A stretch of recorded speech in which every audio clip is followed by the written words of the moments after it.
Fox 5 and Hot 97 present Street Soldiers with Lisa Evers. I'm so glad you're joining us for this episode of Street Soldiers on the new gun threat. I'm your host, Lisa Evers. Despite some disturbing high-profile shootings, law enforcement officials say gun violence is down in New York City and New York State. But that doesn't mean anyone can let down their guard. There's a new gun threat that's emerging that's cheap and easy and growing in our communities. ATF Special Agent in Charge John DeVito demonstrates firing a 9mm handgun.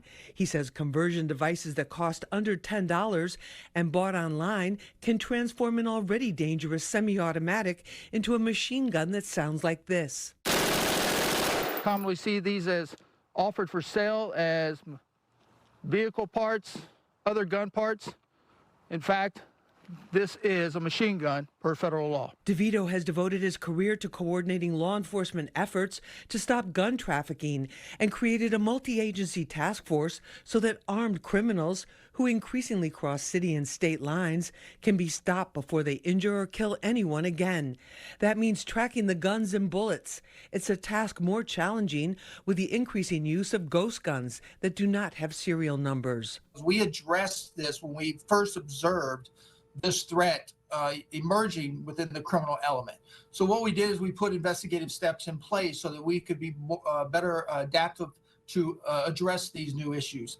But let's be quite frank about this. The commercially manufactured firearms market still greatly outnumbers the privately manufactured ghost gun market. New York State has some of the toughest gun laws on the books, but bail reform and other legal changes that restrict judges' options are having an impact on how justice is administered and even if there are any consequences. Laws that may have been made with good intentions don't always produce the intended results, says law professor and criminal defense attorney Dante Mills.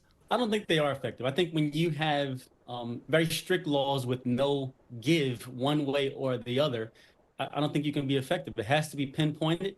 I think punishment should fit the actual crime that was committed, and sometimes it's a difference. A.T. Mitchell is the founder of the community anti-violence group Man Up.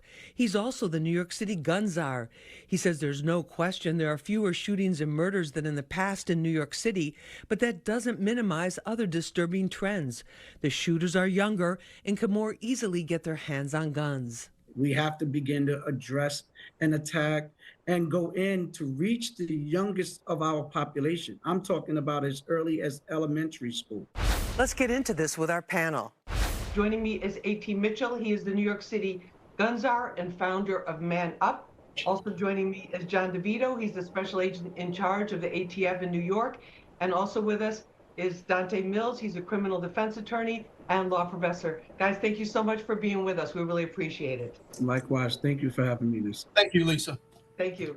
A.T., I want to start with you on this because you're out there on the streets. Your volunteers and staff members are out there on the street seeing what's going on here in New York City. Do you believe, because a lot of people in the community don't really see that gun violence is down, especially what we saw in the recent subway shooting and then some of the things that are happening. What's your take? The reality of the matter is that gun violence is trending downward here in the city of New York. We're very happy of that fact that we seem to see a decline in that categories, but it still doesn't really mean much to the average person because the perception of unsafety and just it still exists. People are still afraid to walk outside, to do normal things. And so we have a lot more work to do.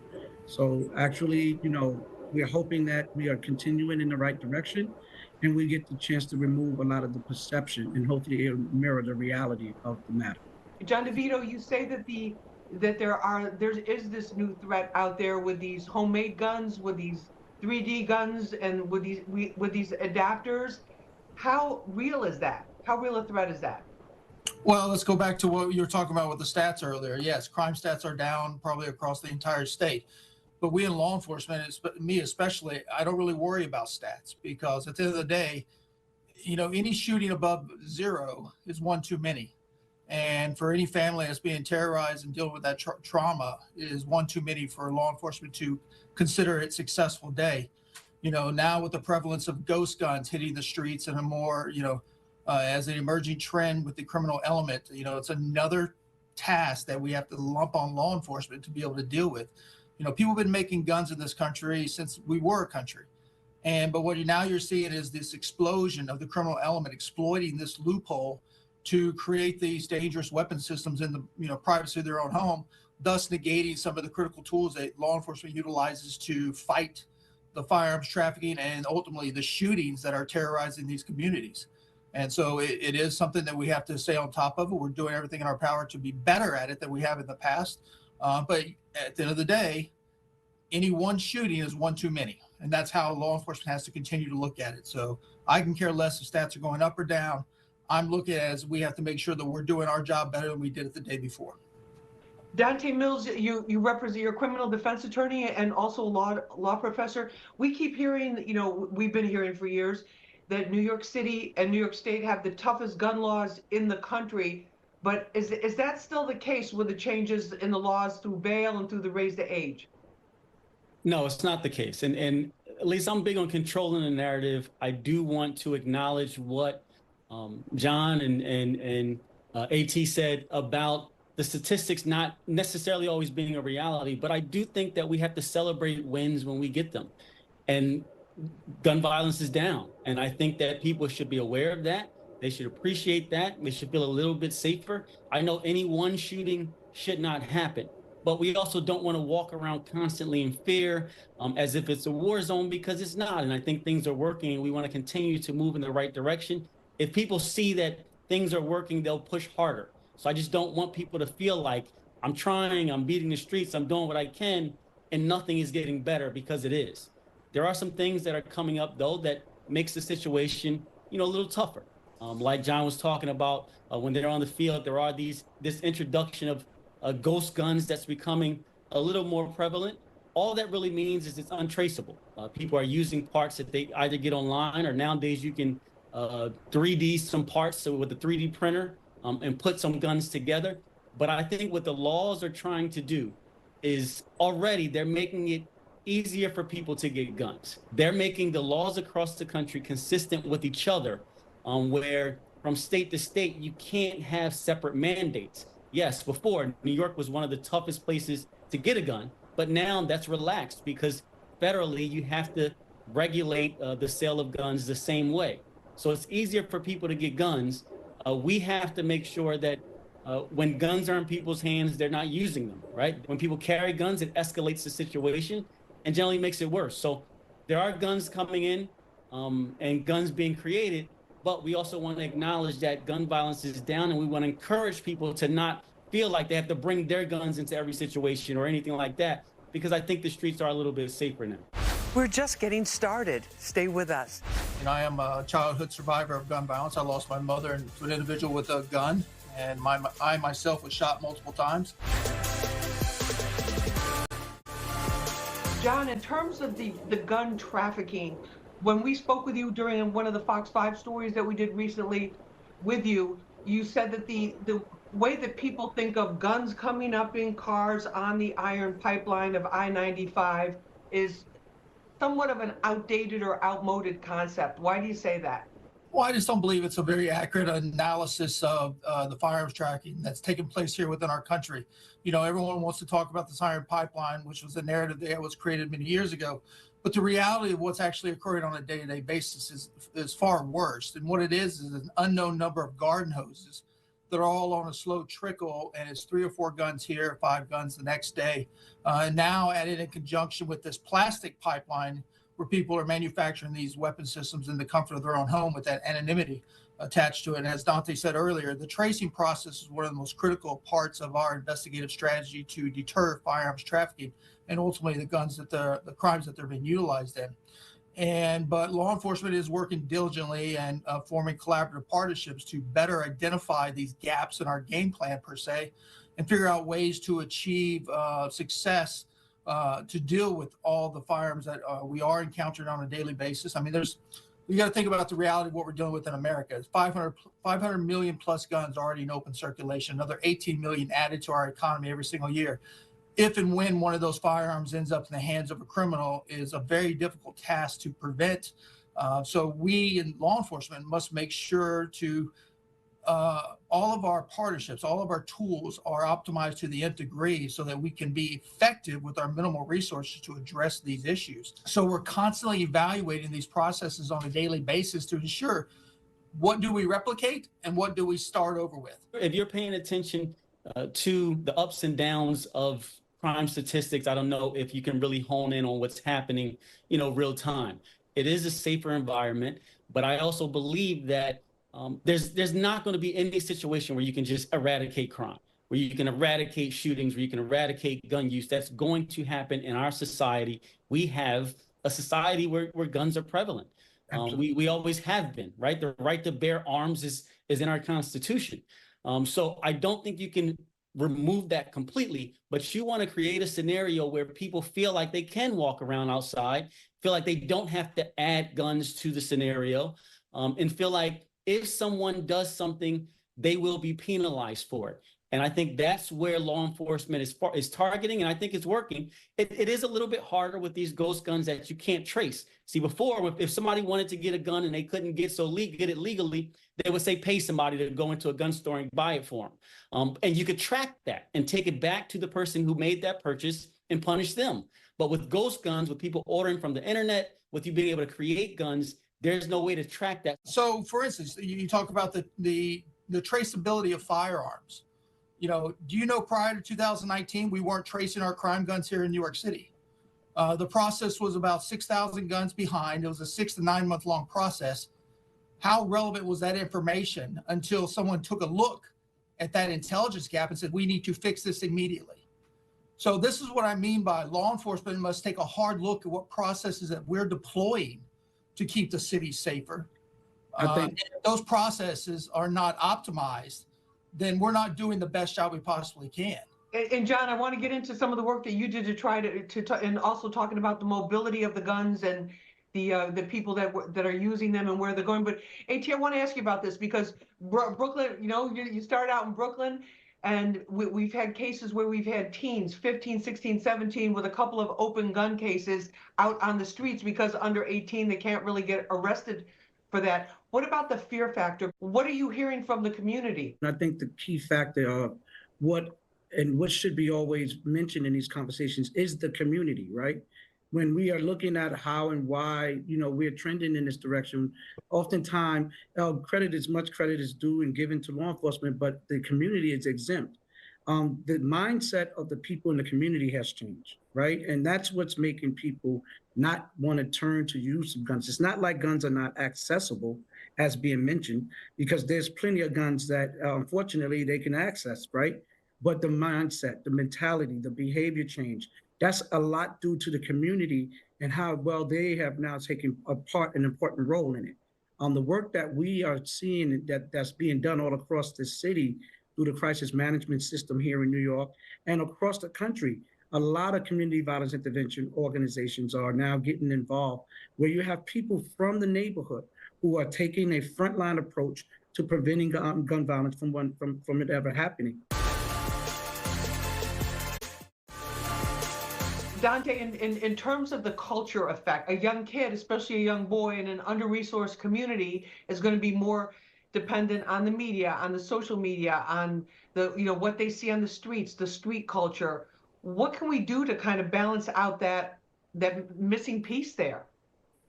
It's a large conversation because I think it comes from hope. If you have hope, if you have belief that you can do something or be something, you're going to be more cautious and careful with your choices and the decisions you make. But if you're living in a situation where you may only recognize one way to be able to make money to feed your family or to feed yourself, it's understandable that you're going to make some choices that are not the best, but it's for survival.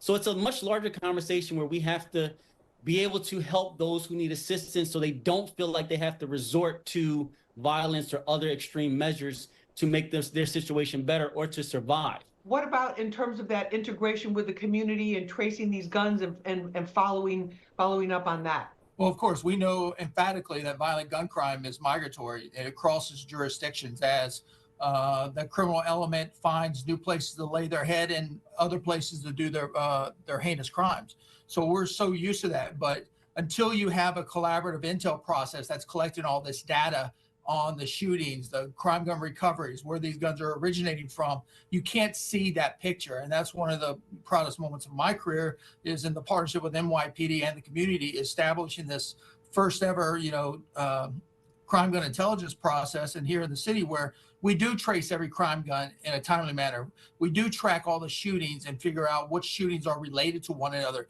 so that we can see an accurate picture of the true drivers of violent crimes in each one of these communities. That's where law enforcement must evolve from our surge tactics of the earlier years, the CI driven investigations, where we end up going after the wrong people sometimes.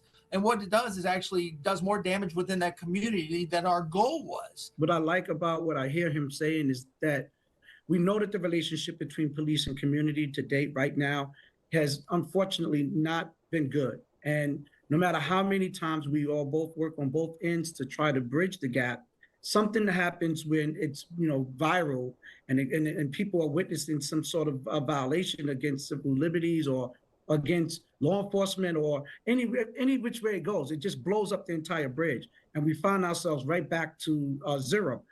People like myself, we don't work for the police, right? We have we understand the need for police. We understand that they coexist. We all are going to coexist, but it has to be based on them doing their great police work instead of doing a massive takedown where you now have a number of individuals who are potentially innocent and really not involved in the major crime. Right. And John, you have a very personal reason for being involved with trying to stop gun violence. Do you want to share that with us? Well, I mean, I have a different perspective than most people when it comes to this. I mean, I am a childhood survivor of gun violence. I lost my mother in 1990 to an individual with a gun, and I myself was shot multiple times.